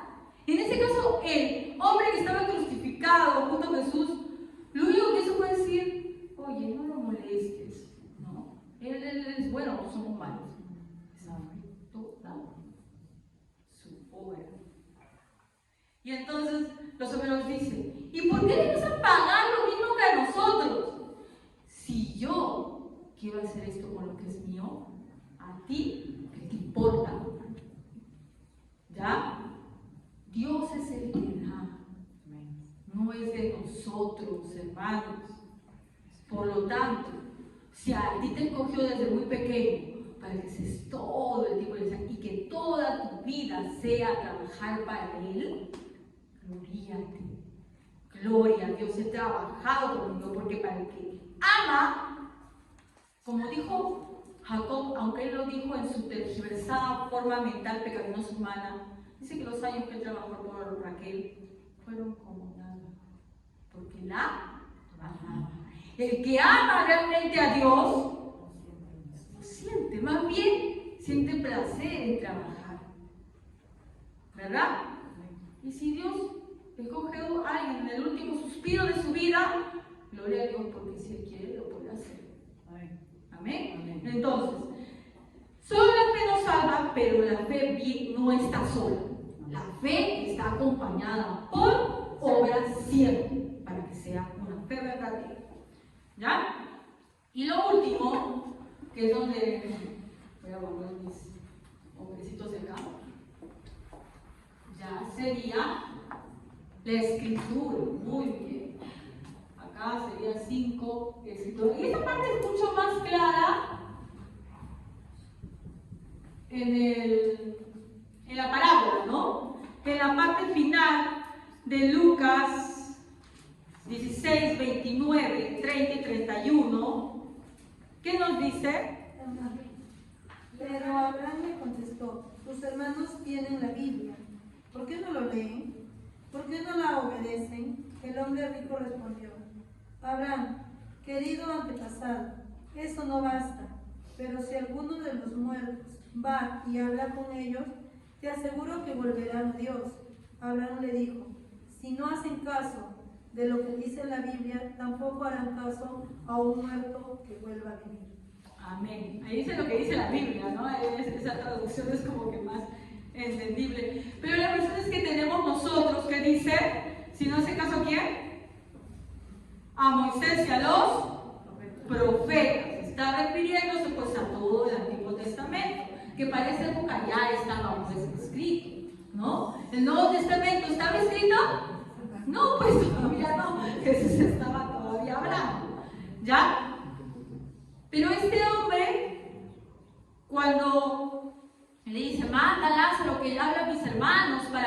venga, Abraham le dice, pero tienen a Moisés y a los profetas.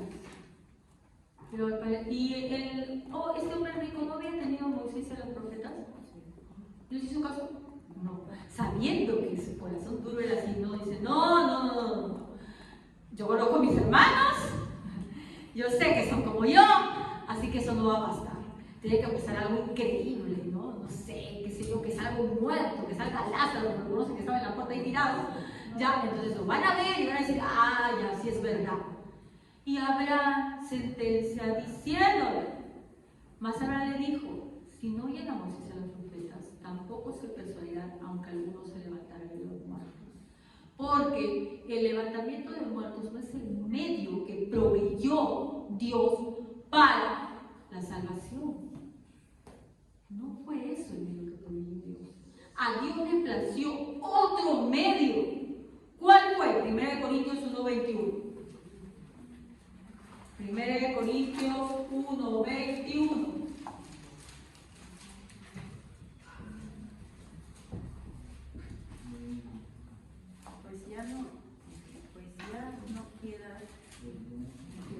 Pues ya que la sabiduría de Dios, el mundo no conoció a Dios mediante sabiduría.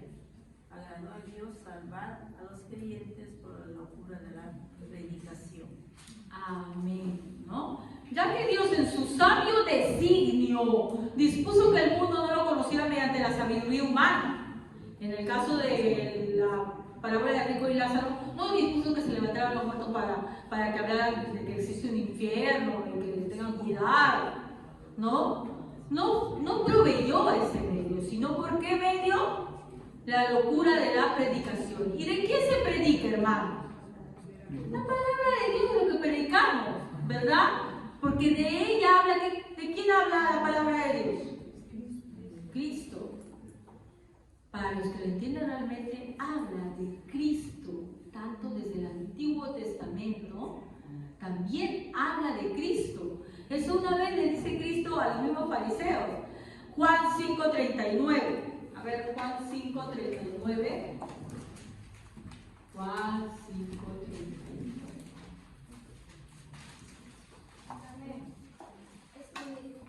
Escudriñad las Escrituras, porque a vosotros os parece que en ellas tenéis la vida eterna y en ellas son las que dan testimonio de mí. Escudriñen las Escrituras, porque a vosotros os parece que ya tenéis la vida eterna. Oigan ustedes, toda la Escritura hablaba de mí, no de mía, no de mí, sino de Jesús. Él está diciendo esto a los fariseos: escudriñen las Escrituras, vengan, lean bonito, lean bien, porque todas ellas hablaban de mí, pero ustedes están ciegos que no ven nada. Habla de que la Escritura es nuestra fuente, hermanos. ¿De qué? Para conocer a nuestro Salvador, nuestro Señor Jesucristo. Y el problema es, hermanos, que la gente le da repelús escudriñar las Escrituras. Por varios motivos. Para los que están bien así, alejados de Dios, les da flojera, simplemente. Para los que sí tienen la disposición, muchas veces quieren evitar el problema. Yo me he dado cuenta de algo. Mientras más estudio la Biblia, más preguntas surgen en mí. A veces he tenido conversaciones con Javier de amanecida. A veces hasta hemos discutido.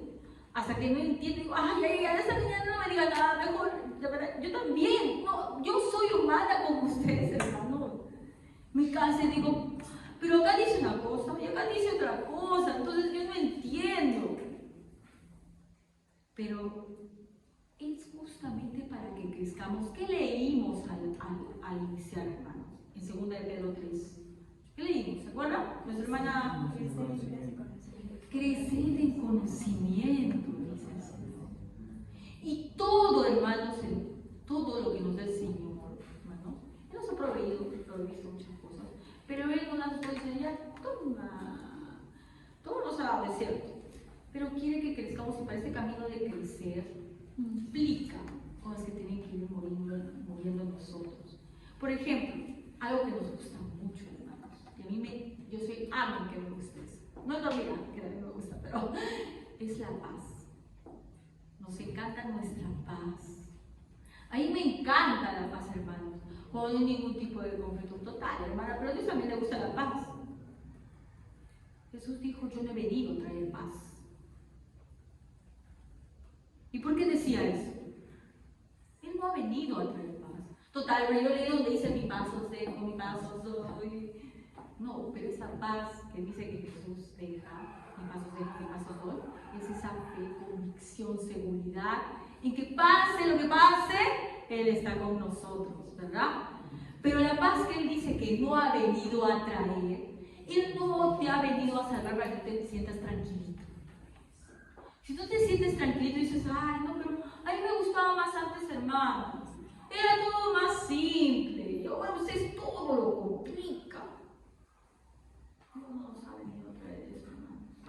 Ustedes, como, al igual que ustedes, yo también a veces digo, pucha, que ya mejor. Ya no quiero. Yo sé, yo creo en Dios y ya, y nomás ya mucha cosa.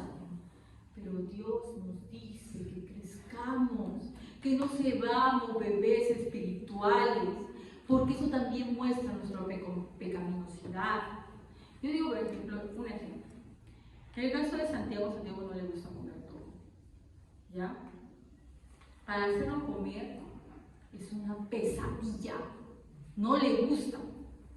Y yo, en mi pecado, a veces no le doy de comer. Porque no quiero enfrentar eso. Porque es que te arañe, que te bote, que esté mascando una hora. Encima se va escondiendo y lo bota por ahí. Tú puedes estar una hora con él y no le dio la mano. El que se come ese problema siempre es mi esposo. Porque yo en mi pecado, porque es pecado y no es bondad, quiero evitarlo, verlo llorar.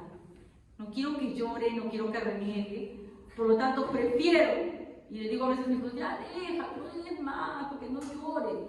Pero es mi maldad. Porque al final, ¿de qué se va a alimentar el niño? Es mi maldad. En ese aspecto mi esposo me supera. Él se sienta y hasta que no come, y así llora y yo mi corazón se parta, porque yo no quiero sufrir, hermana. Pero que no pienso en él, en qué nutrientes le falta, en cómo se puede enfermar, en cómo queda anémico. A veces somos así con la palabra de Dios. No queremos sufrir, hermanos. No queremos cosas que nos hagan confundir, no queremos eso, queremos paz. Entonces decimos, no, yo no quiero ya saber más de eso, pero todo lo bueno cuesta, hermano. Las mujeres que hemos dado a luz acá, facilito, ¿verdad?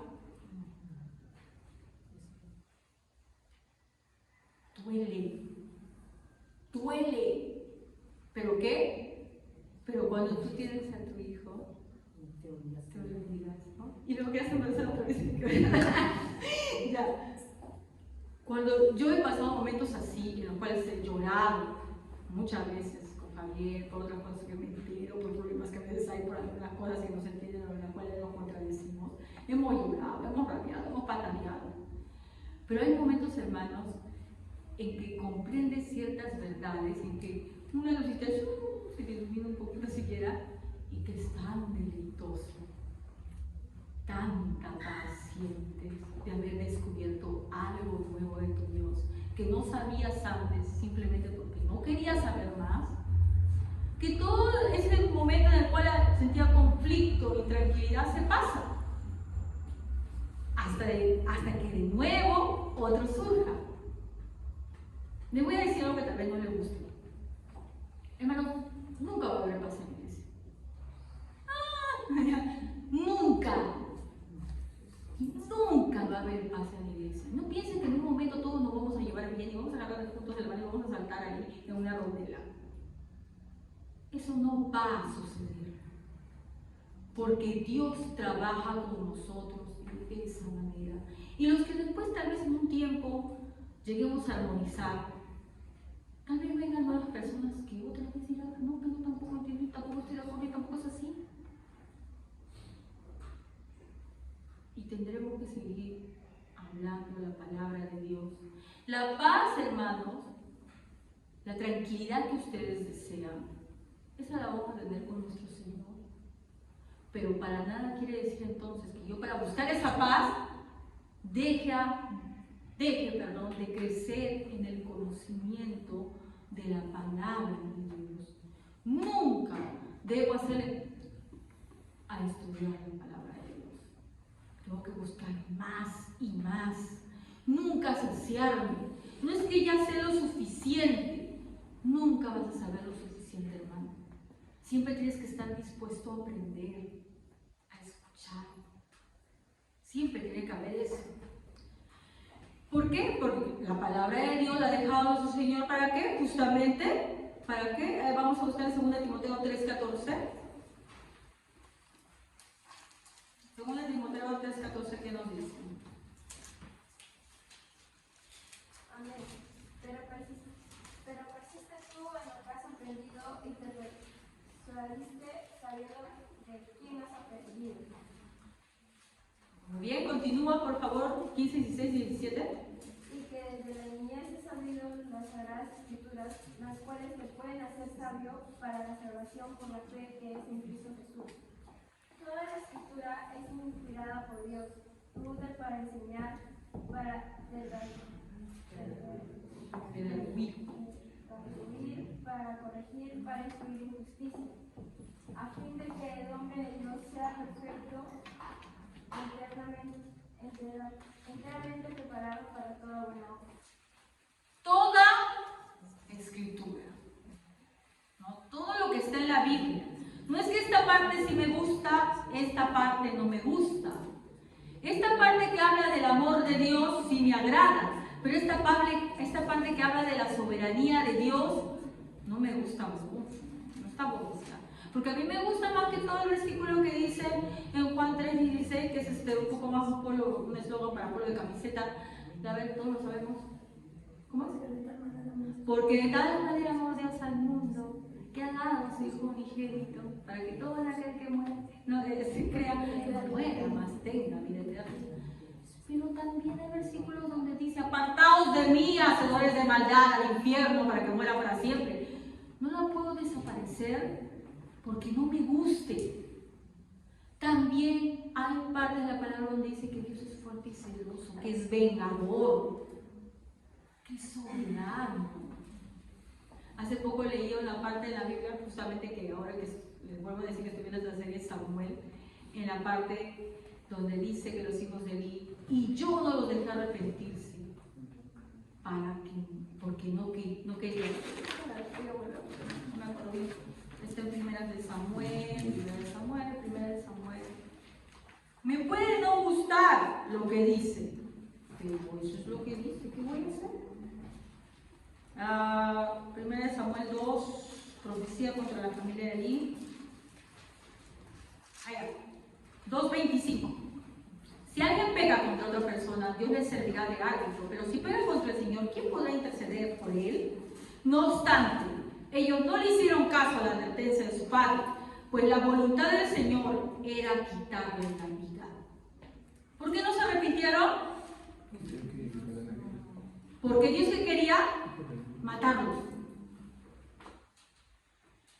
Y me pongo a pensar, ¿dónde está la voluntad de Eli y Ofni y Fineas, que eran los hijos de Eli? Esa parte a mí no me gusta. No es algo que me agrade. Dice que Dios no los dejó arrepentirse porque quería que murieran. No quisiera que estuviera ahí, si por mí fuera lo saco. La parte donde habla del sufrimiento eterno en el infierno tampoco me gusta. La quiero sacar. No me gusta. Pero Dios nos dice que es toda la palabra, no solamente las partes que me agradan y que me hacen sentir bien,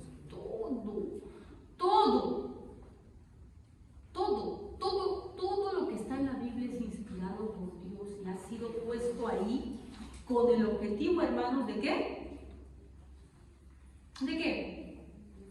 De acercarnos a Dios, de hacernos conocer a nuestro Salvador, nuestro Señor Jesucristo. En el Salmo David decía: la suma de tu palabra es verdad. ¿Sí, hermano? 3:14. Por lo tanto, hago este juramento en contra de tu familia. Ningún sacrificio ni ofrenda podrá expiar jamás el pecado de la familia de Eli.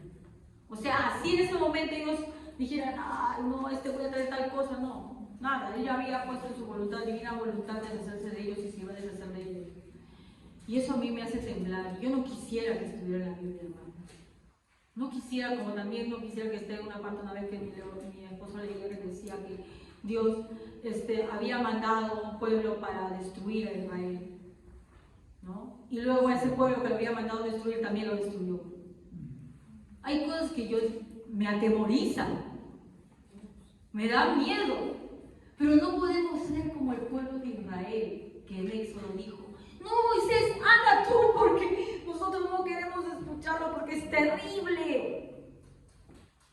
Dios es poderosísimo, soberano. No tenemos cualquier Dios Benito, Papá Noel, que tú le vas a lloriquear y ay, así.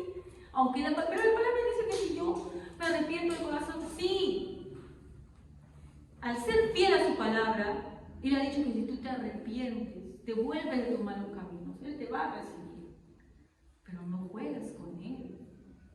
Dios es un Dios perfecto, santo, santo, santo, soberano. Y los que se burlan de Él sufren las consecuencias. Los hijos de Eli pensaron que nunca les iba a pasar nada. Cogían de las ofrendas, se acostaban con mujeres y durante años no les pasó nada. Y luego un día murieron los dos en el mismo día aterrizados. Dios tiene mucha paciencia hasta con los impíos, pero no quiere decir que no les va a dar su justo pago. Entonces, ¿a qué me refiero con esto? La palabra de Dios, hermanos, toda está bien. Algunos dicen, no, esta partecita sí es. No, todo la palabra de Dios está bien. Las partes que hablan de la soberanía de Dios están bien. Las partes que hablan de la voluntad humana también. Y hay que armonizar esas dos cosas. Entender que Dios es soberano y el hombre también es responsable. Las dos cosas van juntas. ¿Saben por qué se nos hace tan difícil? Porque ¿cómo entender algo tan perfecto, puro y santo, que emanado de un ser tan puro y santo? Nosotros que somos tan imperfectos. Por eso que pataleamos para poder entenderla. Hay que aceptarla como es.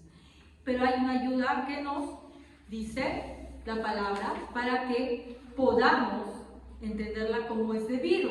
¿Ya? A ver, 2 de Pedro 1:20. ¿Qué dice 2 de Pedro 1:20 y 21? Ya vamos terminando. 2 de Pedro 1:20 y 21. Amén. Ellos escaparon del mal que hay en el mundo cuando conocieron a nuestro Señor Jesucristo. Pero Según de Pedro, a ver, es primera que sale. De todo tenga muy presente que ninguna profecía de la Escritura surge de la interpretación particular de nadie. Entonces, 21. porque la profecía no ha tenido su origen en la voluntad humana, sino que los profetas hablaron de parte de Dios impulsados por el Espíritu Santo. Amén. Segunda de Pedro 1:20 nos dice, entendiendo primero esto, ninguna profecía de la Escritura es de interpretación privada. Porque justamente por eso han surgido los problemas a lo largo de la historia en cuanto que la fe se ha ido desviando. Porque hay gente que de lo que le surge en la mente va haciendo nuevas doctrinas, ¿no? Y no es que le surge de la mente, porque también la palabra nos dice que existen seres que susurran doctrinas, falsas doctrinas en los oídos de las personas que lo quieren escuchar. Pero no es ninguna profecía de la Escritura de interpretación privada. No es lo que a mí se me ocurrió, no es que yo voy a saberlo solito. Por eso Dios nos dio una ayuda. ¿Cuál es? La iglesia. Congregarnos. Para que tú tengas una correcta interpretación de la palabra, es indispensable que tú te congregues. Es indispensable. Tú no puedes solito querer saber todo. No. Tienes que congregar, escuchar. Y no solamente escuchar, bueno, acá en la iglesia. Estudien, hermanos, estudien qué han creído los cristianos siempre desde el principio. Estudian qué se creía. ¿Saben qué? Debería ser bueno que también se dicte un curso de historia de la iglesia, cómo ha pasado de tiempo en tiempo, ¿sí? La Patricia, ¿no? Cómo desde que Jesús se va, vienen los apóstoles, ¿no? Luego que los apóstoles mueren, vienen los padres de la fe, ¿verdad? Luego de que los padres de la fe vienen, se forma, se acepta la iglesia católica. Luego cómo la iglesia católica se corrompe, ¿no? Y va metiendo falsas doctrinas hasta la reforma, ¿no? Que de nuevo se vuelve a la escritura. Y luego de nuevo cómo se corrompió, porque hasta ahorita eso que hicieron los reformadores ya se corrompió. ¿Ya? Las iglesias que ellos fundaron, ¿no? Luteranas y mexicanas, ya se corrompieron también. Y cómo todavía siguen preservándose algunos. Es importante, no le tengan asquito a estudiar más. ¿Por qué, hermanos? Porque así podemos saber cómo surgieron las herejías, cómo en un tiempo eso que nosotros pensamos que lo estamos creyendo recién nosotros, ya había sido una confusión ya en esa época. Como el mismo apóstol Pablo, desde tiempos antiguos, ya luchaba, como por ejemplo en la carta de los Corintios, contra gente que pensaba que tenía dones pero no los tenía. O a los Gálatas, que se habían apartado de Cristo y ahora querían ser salvos por la ley. Entonces dice, oh Gálatas, en una versión dice idiotas, en una versión dice idiotas, ¿no? Como comenzando bien han terminado, y esa es la lucha de la iglesia siempre, ¿no? Entonces siempre tenemos que escudriñar la escritura, ¿no? Y cuando estamos juntos, ayer por ejemplo como una vez, esperemos que eso lo ampliemos ahora, después que ya terminado la ronda de visitas, ampliarlo más a toda la iglesia, compartir juntos y hablar de la palabra de Dios, ¿no? Porque bueno, ahora es un poco, como estamos en una ceremonia, ¿no? Es un poco difícil que yo interactúe con ustedes, porque no es apropiado en este momento, porque es un culto. Pero al estar tal vez en una visita, ¿no? Se puede hablar con tranquilidad sobre la palabra de Dios y regirnos por la palabra de Dios, ¿no? Por lo que dice, confiando en ella. Porque si yo voy a poner solamente de lo que yo pienso, no es así, ¿ya? Pedir siempre dirección a Dios para que Él nos conduzca. Y nunca olvidarnos de lo que, con el versículo que comenzamos, ¿no? Segunda de Pedro 3, ¿qué era? 3:18. Crezcan en la gracia y el conocimiento, hermanos. Búsquenlo. Así les hagan de pensar y guardar su cabeza. Y en la noche se queden pensando, ay, no entendí, era así. O sea, preferible que piensen en eso que estén pensando en tonterías, hermano. ¿Sí o no? Si a veces están pensando en el problema, en la deuda, en no sé qué cosa, en que si fulanito, menganito pensando tonterías, o te amaneces viendo una serie, un maratonazo, ¿no? O te amaneces pensando por qué la U campeonó y no Alianza. En vez de pensar en eso, ¿no? Y complicarte la vida con eso, sufre, pero en el Señor, ahondando en su palabra, investigando más. De verdad, a veces en ridiculeces nos entretenemos nuestro tiempo, hermano. Yo he visto a los chicos ahora se pelean en el colegio porque, ay, que la Alianza era. Perdiendo el tiempo en todo. Cuando podemos estar hablando de nuestro Señor, hermano. Y así a veces nosotros también estamos, también las mujeres, ¿no? En chisme, que se me dijo esto, que me dijo otro. Dejemos de perder el tiempo en eso. Amanécete pensando, si te da insomnio, que te dé insomnio diciendo, ¿y qué habrá querido decir este versículo? Dice que en Hechos hay una parte donde habla y dice, esto será más que de los que estaban en Tesalónica, ¿se acuerdan? Más memoria que yo había visto todo mi cerebro con tanta información. Hechos 17:11. Y estos eran más nobles que los que estaban en Tesalónica, pues recibieron la palabra con toda solicitud, escudriñando cada día las escrituras para ver si estas cosas eran así. Entonces, hermanos, sigamos buscando de Dios más y más, ¿no? Y consagrémonos más a Él. que como dijo nuestro Señor Jesucristo, esta, ¿qué cosa? Anunciaba su venida de Dios. Siempre ha hablado de nuestro Salvador. Vamos a ponernos de pie, hermanos, y vamos a orar. Padre bendito, Padre amado, te damos gracias por tu palabra. Te suplicamos, Señor, para que seamos